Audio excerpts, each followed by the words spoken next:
Joining us now, the head women's basketball coach at Southern Miss, Joye Lee-McNelis. Good to see you again. Good to see you too. I bet you're glad last year's over. Yeah, I really am. I mean, all the injuries that we faced and the challenges that we faced, I'm glad it's over and hope we've learned a little bit and be able to put it into action this year. Well, the adversity last season for this team was unbelievable due to injuries and everything else. But your team fought through it. What do you think they learned from last season, those that are returning? You know, we did. We ended up going into the conference tournament. We had 5 players that had the possibility of having knee surgery as soon as our season ended. 3 of those being starters. Tanika Carey, that was started for us at the 2 guard, Nyesha Pierce, that started for us at our small forward, and her twin, Nytisha Pierce, that started at the power forward spot. You know, particularly those 3 young ladies, because they played a lot of minutes for us. Right. You know, they fought through tremendous pain. Now, all of them struggled with the pain and fought through it. But those 3 young ladies in particular definitely showed so much resilience, toughness, mental toughness, to be able to fight through that.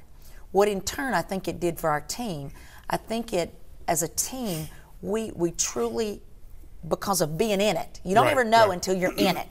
You're in the middle of the adversity.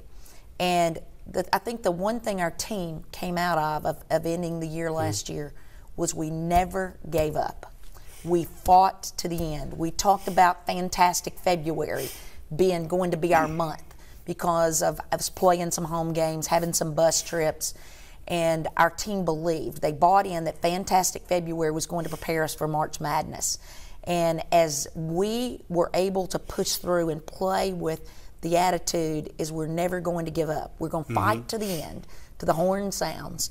I think in us doing that has set the stage for this year for us, because so many times last year when we started out slow in Conference USA play, we were flying, we were having tremendous swelling in our knees, our players weren't practicing the day before our game, they never practiced the day after our games, our injured players. So you had no continuity in your offensive flow or your defensive flow, and it was a challenge for us. It was a challenge for us as a staff, challenge for us as a team, but the attitudes remained very positive.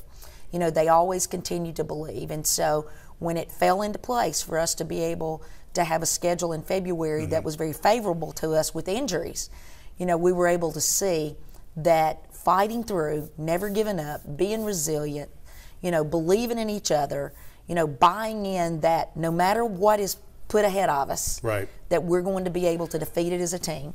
We were able to see that. But when you're going through adversity, you need that leadership, because I have seen and you've seen teams just fracture apart when you're going through. They just quit. Who was the leader that stood up in the locker room and said, "Ladies, we got to keep pressing"? Well, you know, I don't know that it was a combination. I don't know that it was one player. I just think that as a group, and particularly even the injured players, and the 3 that I'm going to talk about again is the 3 that started for us, Tanika Carey, Nyesha Pierce, and Nytisha Pierce. Those 3 did not want to quit. They lived by example. You know, you can talk about it, but they were lived by example what it meant that pain is not going to keep you from performing. And pain is not going to keep me as an individual from letting down my team. They lived the example. And then I think the supporting cast, whether it be our bench or the other starters, I think they embraced that example. And I just think as a unit, they really bonded and they fought together. We talked to them about getting in a foxhole. You know, who do you want in that foxhole with you to fight? Because our backs were against the wall and we have some injured individuals. Do you lay down and quit or do you fight through?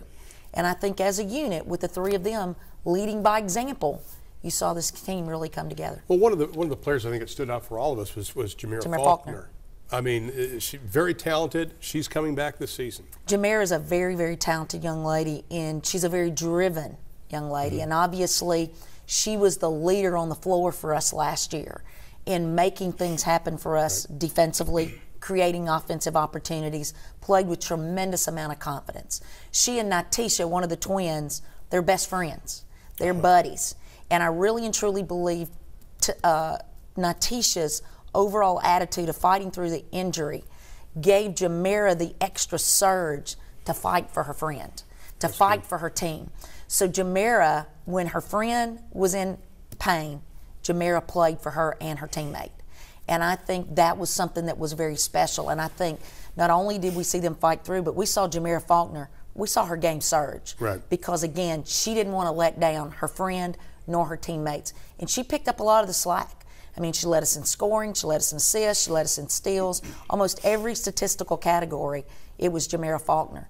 But she was also the one on that floor that had the fire, that provided the leadership. When we would hit a wall, she was the one that pulled us together and led with tremendous vocal leadership. And you have to have that in tough times. Now you have 5 starters coming back, but you also have 5 new players, and you've got some very special players coming in, the newcomers. You know, we do. We return a core group of our team. Our returning players have made tremendous strides. Now the Twins Nation, Natisha Pierce, they're not quite back yet. We hope to get them back in 2 weeks. They've started their running. They got their braces in. So we hope to get them back. So we get them back, then we have 5 returning starters.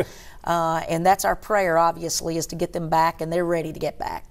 But we have 5 wide-eyed freshmen that walked on our college campus. And you don't have any gray hair. Yeah. And did not have any idea of what they were getting into. They thought they did. Right. But going to class on time, that's important. Being at tutors on time, that's important. You mean, Coach, we got to be at weights at 6 in the morning, not 7? You know, and they've had a lot to learn. It's 5 freshmen. But again, our returning players have done a tremendous job of leadership. Now, have they gotten frustrated with them, as we have as a staff at times? Indeed. Because the 5 freshmen, they're like a pack of wolves. They're together all the time. They have established a unity amongst themselves. And I think that's very special. As a staff, we're having to work on blending the old and the new. Sometimes you hit a few challenges along the way. But we've made a lot of great strides. And I think that's the positive thing. You know, all 5 of our freshmen have a chance to impact our program. All bring something very different to the table. What does Geronte Clemens bring? Geronte Clemens is the highlight player at this point.